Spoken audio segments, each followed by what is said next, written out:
नमस्कार दोस्तों, कैसे हैं? नमस्कार, मैं हूं राकेश, आप लोगों के सामने स्वागत करता हूं। उम्मीद करता हूं आप सभी लोग बहुत अच्छे होंगे और अपनी प्रिपरेशन में लगे हुए होंगे। ये वीडियो लगातार जो कि 18 अप्रैल को परीक्षा होने वाली है जूनियर हाई स्कूल के टीचर्स के लिए उत्तर प्रदेश में, उसको लेके बहुत इंपॉर्टेंट है। बहुत से बच्चों के मन में एक दुविधा है कि SCRT मतलब जो यूपी बेसिक एजुकेशन की जो प्राइमरी और अपर प्राइमरी की बुक्स हैं उनसे भी क्वेश्चंस आने की उम्मीद है। बिकॉज अगर जो सिलेबस प्रिस्क्राइब किया गया है खासतौर से सब्जेक्ट पोर्शन में SST और साइंस का, वो सीधे सीधे टॉपिक्स लिए गए हैं, सीधे बेसिक वाले जो टॉपिक्स हैं वही। तो दो चीज़ें कन्फ्यूज़न है, पहले मैं दूर कर दूं लोगों को। थोड़ा अगर ब्रॉड माइंडेड सोचेंगे तो कन्फ्यूज़न वाली चीज़ होनी भी नहीं चाहिए। देखिए, ये टॉपिक्स दिए गए हैं जो कि सीधे सीधे इस बुक्स के, हम किसी भी टीचिंग एग्ज़ाम की अगर प्रिपरेशन करते हैं तो उस स्टेट की जो बुक्स है और जो जिस क्लास को पढ़ाना है वहाँ से क्वेश्चंस आते हैं। पहली बात, बहुत से लोग ये हल्के में ले रहे हैं कि छोटी 7वीं 8वीं क्लास की किताबों से इतनी बड़ी परीक्षा में क्वेश्चन कैसे आएंगे। तो देखिए, कंसेप्ट हमेशा एक हो जैसा होता है। आप बुक्स को खोल के देख लीजिए, अभी इस चैप्टर में मैं बताऊँगा। आप कॉम्पिटिटिव बुक्स खोल के अगर देखेंगे तो यहीं से इंस्पायर होते हैं लोग। हम NCERT की बात करते हैं ना, NCERT स्कूल्स में तो पढ़ाई जाती है, स्टिल UPSC के लिए भी NCERT पढ़नी पड़ती है। अंडर एस्टिमेट नहीं करना है। हाँ, इसमें जो कंसेप्ट्स हैं इनके ब्रॉडर टर्म्स को हम अपनी और बुक्स या अपनी और कॉम्पिटिटिव क्वेश्चंस के द्वारा उसको मजबूत कर सकते हैं। लेकिन ये PDF के थ्रू इस बुक्स को कराने का क्या फ़ायदा है कि हम एक मोरली और एक साइकोलॉजिकली हमको ये एक हमारे अंदर ये हो जाएगा कि हाँ, हमने ये बुक्स भी पढ़ ली हैं, ठीक है। और हमको एक पर्टिकुलर आइडिया भी लग जाएगा कि किन किन सिलेबस पे हमें बहुत जल्दी जल्दी फोकस करना है अगर हम मार्क्स के ऊपर हम सोचेंगे तो, ठीक है। तो ये अब ऐसा नहीं है कि ये अगर हमने पढ़ लिया तो इससे बाहर और कुछ आएगा ही नहीं, ऐसा नहीं है। हमें नंबर ऑफ़ क्वेश्चन जहाँ से मिले वहाँ से आप करिए, लेकिन इन बुक्स को भी यूँ करके पढ़ लीजिए, ठीक है। तो इसका चैप्टर नंबर 3 है ये। चैप्टर नंबर 1 और 2 मैं करा चुका हूँ ऑलरेडी। चैप्टर नंबर 3 है ज्योग्राफी का। ज्योग्राफी है ये 8th क्लास की, है ना। जैसे मैंने बताया था कि 8th 7th और 6 इंपॉर्टेंट है। 8th क्लास भी अगर हम अच्छे से कर लेते हैं तो लगभग वो चीज़ें कवर हो जाएंगे जल्द ही। लगभग ये सारी जो चैप्टर्स हैं वो इजीली अच्छे से कवर होंगे, निश्चिंत रहिएगा। चलिए फटाफट शुरू करते हैं। इस पार्ट का नाम क्या है? खनिज संपदा। ऐसा कुछ भी टॉपिक नहीं जो आपको नहीं पता। खनिज संपदा भारत का, भारत खनिज संपदा मतलब क्या? इंडियन टेरेन में, भारत के ज्योग्राफिकल रीजन में जो खनिज संपदाएं, जो प्रकृति ने हमको जो मिनरल्स या जो भी नेचुरल रिसोर्सेज दिए हैं, है ना, वो उसके विषय में बात करें। कहाँ उसके डिपॉजिट हैं, क्या क्या है, लोकेशन क्या है। फैक्चुअल क्वेश्चन हमेशा पेपर में है। चलिए शुरू करते हैं। इनमें ये पार्ट 15-20 पेज के हैं, लेकिन हमें पढ़ने के लिए मुश्किल से 6-7 पेजों की ही नीड होती है। बिकॉज बाकी बच्चों के हिसाब से चीज़ें बनाई गई हैं, उसको हम स्किप कर सकते हैं। जैसा कि पेज आपको लग रहा है कि हमें बताया गया है कि बेसिकली संपदा क्या होती है। आपको मालूम है पालक बथुआ जैसी अनेक साग सब्जियों में लोहा तांबा। देखिए, इन किताबों को पढ़ने का यही फायदा होता है कि ये बौद्धिक स्तर से बच्चों के हिसाब से बनाई होती है, तो हमें बहुत आसानी से समझ आती है। और हमको ये मान के चलना होगा कि हम भी चलो बच्चे हैं, तो आपको ज़्यादा मज़ा आएगा। आदि खनिज पदार्थ मिलते हैं जो हमारे शरीर के लिए और जीव जंतुओं के लिए बहुत उपयोगी होते हैं। सोचिए, वनस्पतियों के अतिरिक्त कैसे ये खनिज पदार्थ हमें और प्राप्त हो सकते हैं। मतलब हम जो इन वस्तुओं में जो ये खनिज है, इसके अलावा नेचर में भी तो ये और रूप में मिलते हैं कि नहीं मिलते, कैसे मिलते हैं, उसी के बारे में ये बात होने जा रही है। आपके घर पर आप देख रहे होंगे चाकू, कैंची, बर्तन, बताया जा रहा है कि किस प्रकार से खनिज का हम अपने जीवन में उपयोग करते हैं बिना इनको ध्यान दिए हुए इनके ऊपर। और ये हमारी लाइफ का पार्ट है। एल्युमिनियम हो गया, इतने हम बर्तन यूज़ करते हैं, या स्टील इस्पात हो गया, है ना, वो भी कुछ धातुओं को मिलाने से ही बनता है। चाहे तांबा हो गया, चाहे लोहा हो गया, सारी चीज़ें हमारे जीवन का अभिन्न हिस्सा है, ठीक है। लेकिन हम उन पर ध्यान नहीं देते कि वस्तुएं कैसे हमारे तक पहुँचती हैं, है ना। तो इसके ऊपर चीज़ें हैं। अब देखिए, यहाँ पर हमें मेन एक लाइन पकड़नी होगी। सिंपल सी लाइन है कि खनिज पदार्थ किसे कहते हैं। एक क्वेश्चन हो गया। वे वस्तुएं जो खोद कर जमीन या धरातल से निकाली जाती हैं, सिंपल बात, उन्हें खनिज पदार्थ कहते हैं, ठीक है। धरातल से खोदकर खनिज को निकाला जाता है, उसे खान कहते हैं, मतलब माइंस। जहां से निकाला जाता है मतलब माइनिंग हो रही है, खनन, खान। खनिज पदार्थ जिन कच्ची धातुओं से मिलकर बना होता है उसे अयस्क बोलते हैं। और अब बताइए, यही सब क्वेश्चन आपको टाटा मैक्रो की बुक्स में मिलेंगे, यही सब लाइनें मिलेंगी आपको, ठीक है। तो मतलब जो खनिज, मान लीजिए सोना है या चांदी है, ऐसा तो नहीं कि सोना बिल्कुल अपनी ताज़ा फॉर्म में पड़ा हुआ मिट्टी खोद के निकाल लिया। वो जब उसको खोदते हैं, लोहा तांबा कुछ भी, तो बहुत सारी इम्प्योरिटीज उसके साथ मिली होती हैं, मिट्टी और भी कई तरह की चीज़ें उसके साथ मिली होती हैं। तो उस स्वरूप को क्या बोलते हैं? अयस्क बोलते हैं। अयस्क मतलब और। फिर उसमें से परिष्करण के द्वारा, मेटलर्जी के द्वारा, है ना, उसको निकाल के एक्सट्रैक्ट करके हम धातु को निकाल पाते हैं, जैसे कच्चा तेल है, कच्चा तेल भी अगर आप निकालेंगे तो सिर्फ काला एक लिक्विड सा आपको दिखेगा। फिर उसको हम अलग अलग टेम्परेचर में रिफाइन करते हैं तो एक ही क्रूड ऑयल से ही आपको पेट्रोल भी मिलता है, डीजल भी मिलता है, केरोसिन भी मिलता है, पैराफिन वैक्स भी मिलती है, सभी कुछ मिलता है। नेक्स्ट पॉइंट अगर हम देखें, अब देखिए, अब ये एग्जांपल दे रहा है, कभी कभी मिट्टी के बड़े बड़े खड्डों, पहाड़ों, नदियों आदि बालू आदि को खोदते हुए देखा आपने। गांधी जी ने दांडी मार्च में नमक आंदोलन किया था, मतलब बताया जा रहा है कैसी कैसी चीज कहाँ कहाँ मिल सकती हैं, ठीक है ना।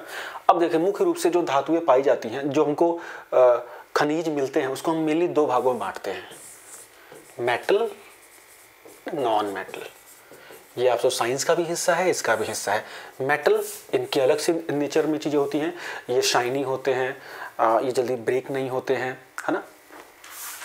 अब इनके एग्जांपल जैसे कि लोहा, तांबा, सोना, चांदी, एल्यूमिनियम, कॉपर भी हो जाएगा, हाँ तो कॉपर है। नॉन मेटल, कोयला, खनिज तेल, अभ्रक मतलब एस्बेस्टोस, अभ्रक में इंडिया रैंक 1 है, गंधक, पोटाश एक्सेट्रा, ठीक है। तो ये धात्विक और अधात्विक हैं। अब देखिए, इंडिया की लोकेशन के हिसाब से मुख्य रूप से लोहे वगैरह कहाँ मिल रहे हैं। देखिए आपको जब भी ऐसा हो तो ये देख लेना, ये हिस्सा उड़ीसा, छत्तीसगढ़ और ऊपरी तेलंगाना का हिस्सा और ये कर्नाटका, इन 3 हिस्सों में लोहा बहुत फेमस है। ध्यान देखना, ये जो हमारा रीजन है, ये रीजन ये छोटा नागपुर का पठार कहलाता है, जिसको भारत का रूर बोला जाता है। रूर बेसिकली जर्मनी का एक बहुत बड़ा मिनरल फील्ड है ना, जहाँ पे बहुत सारे खनिज मिलते हैं। तो भारत का रूर बोला जाता है छोटा नागपुर प्लेटू को। ये है छोटा नागपुर प्लेटू, जिसमें कि उड़ीसा, छत्तीसगढ़, झारखंड का हिस्सा शामिल है, ठीक है। तो मेनली हमको बहुत सारे मिनरल्स इस प्लेटू में मिलते हैं। लोहा भी नो एक्सेप्शन यहाँ मिलता है, यहाँ भी मिलता है, धारवाड़ चट्टानों में भी मिलता है, ठीक है। ये क्लियर हो गया। अब अगर हम चलें, मुख्य रूप से देखिए टेबल दी हुई है, सिंपल सी टेबल दी हुई है। मैं आपको एक चीज़ बहुत क्लियर कर दूं कि ये जो हम पीडीएफ्स कर रहे हैं, इसके बाद हम लोग क्वेश्चन शुरू करेंगे, और मैं बहुत कोशिश में हूं कि एक बड़ी लंबी क्लास लेके ये सारे जो चैप्टर्स हमको एक क्लास में ही फिनिश कर दूंगा। तो ये 1-2 दिन में ये चीज़ें हो जाएंगी। पूरी की पूरी 8th क्लास की जो रिमेनिंग ज्योग्राफी वो पूरी एक क्लास में ही निपटा दूंगा, सो दैट कि आपको कॉन्फिडेंस हो जाए कि आपने बुक पढ़ ली है। एक एक लाइन पढ़ा दूंगा उसमें। चलिए अब देखिए, लोहा की लोकेशन कहाँ कहाँ है। झारखंड, उड़ीसा, ये ब्लर हो रहा होगा लेकिन मैं बता दूं, झारखंड, उड़ीसा, तमिलनाडु, महाराष्ट्र, कर्नाटक, मध्य प्रदेश, गोवा, तेलंगाना। झारखंड, उड़ीसा, ये बहुत इंपॉर्टेंट है। झारखंड, उड़ीसा, तमिलनाडु, महाराष्ट्र, कर्नाटक, मध्य प्रदेश, गोवा, तेलंगाना। फिर से बोल दिया। इनका यूज़ आपको पता है किस काम आता है। हर प्रकार की मशीनरी वगैरह भारी उद्योग में बहुत ज़्यादा यूज़ होता है। नेक्स्ट है कॉपर।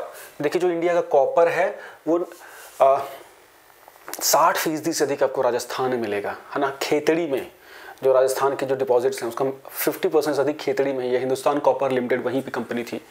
तो तांबा सब सर्वाधिक रूप से राजस्थान, झारखंड, मध्य प्रदेश, कर्नाटक, सिक्किम और आंध्र प्रदेश। इसको ध्यान दीजिएगा।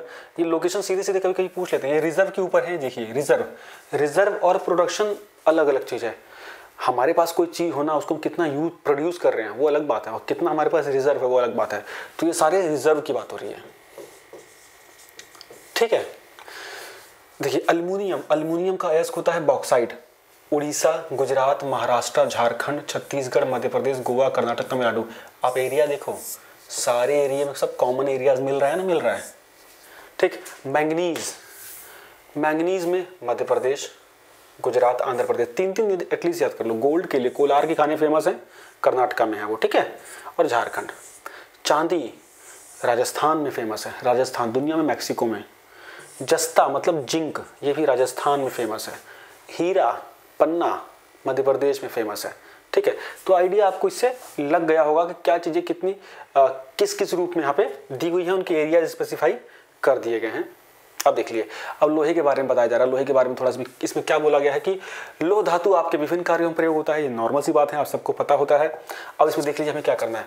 इसे ऊष्मा के प्रयोग द्वारा अयस्क से अलग कर लोह धातु के रूप में यूज़ किया जाता है। मतलब जो हमको अयस्क मिलता है जमीन से, जिस फॉर्म में निकलता है, उसको हम हीट के द्वारा सेपरेट करते हैं, फिर लोहा हमको मूल रूप से जाके मिलता है, और इसको मजबूती के लिए इसका ज़्यादा यूज़ किया जाता है। देखिए अब इसके विभिन्न प्रकार के और जो होते हैं अयस्क, अलग अलग अयस्क, देखिए आता पेपर में मैग्नेटाइट, हेमेटाइट, लिमोनाइट और सीडेराइट। ये 4 अयस्क हैं जो कि आयरन के बहुत ही इंपॉर्टेंस में है। तो सबसे मजबूत क्वालिटी वाला मैग्नेटाइट है, क्या है, मैग्नेटाइट। अब देखो क्या बोला, दुनिया का 1/4 लोहा भारत में है भैया, ठीक।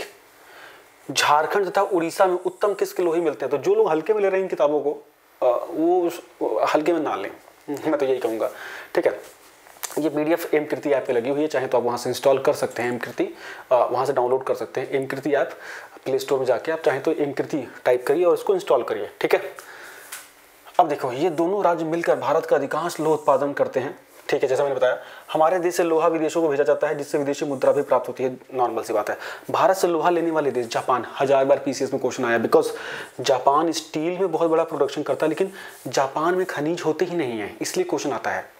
अगर आप स्टील प्रोडक्शन में देखेंगे ना, जापान टॉप 4 में आता है, लेकिन जापान पूरी तरह से वो आयात पे निर्भर है लोहे में, बिल्कुल से आयात पे, इंपोर्ट पे, उनके पास नहीं कुछ भी। तो इंडिया उनको बहुत ज़्यादा एक्सपोर्ट करता है, फिर दक्षिण कोरिया, इटली, जर्मनी वगैरह, ठीक है। यहाँ से क्वेश्चन जरूर बन सकते हैं, बेसिक है ये। नेक्स्ट पॉइंट की ओर अगर हम चलते हैं, बॉक्साइट। बॉक्साइट अल्मुनियम का स्वरूप है ना। अल्मुनियम जो मिलता है वो बॉक्साइट से मिलता है, जो ज़्यादातर इसका यूज़ होगा बिजली की तारों में, दवाइयों में भी इसका यूज़ हम देख रहे हैं। इसके साथ साथ बर्तन के बनाने में इसका ज़्यादा यूज़ होता है, हवाई जहाज निर्माण में इसका बहुत यूज़ होता है, बिकॉज ये हल्की धातु होती है। देखिए चैप्टर कितना अच्छा है, आपका साइंस भी कवर हो रहा है और SST भी कवर हो रही है, ठीक है। देखिए GSC classes, SST classes, science की क्लासेस चल रही हैं। 7678668827 पे व्हाट्सअप करके आप उस के बारे में पूछ सकते हैं। इसके अलावा भी आपको कोई क्वेरी हो तो इसमें बात आप कर सकते हैं। मैंगनीज, मैंगनीज भी एक इम्पॉर्टेंट धातु है, ठीक है। इसका उपयोग स्टील बनाने के लिए खास तौर से किया जाता है, ब्लीचिंग पाउडर बनाने के लिए किया जाता है, ड्राई बैटरी का बनाने के लिए यूज़ होता है, लेदर बनाने में यूज़ होता है, शीशा बनाने में, माचिस वगैरह बनाने में यूज़ होता है। इन इंडस्ट्रीज़ में इसका यूज़ होता है। मध्य प्रदेश और महाराष्ट्र राज्यों में देश का अधिकांश मैंगनीज प्राप्त किया जाता है। क्लियर, ठीक है।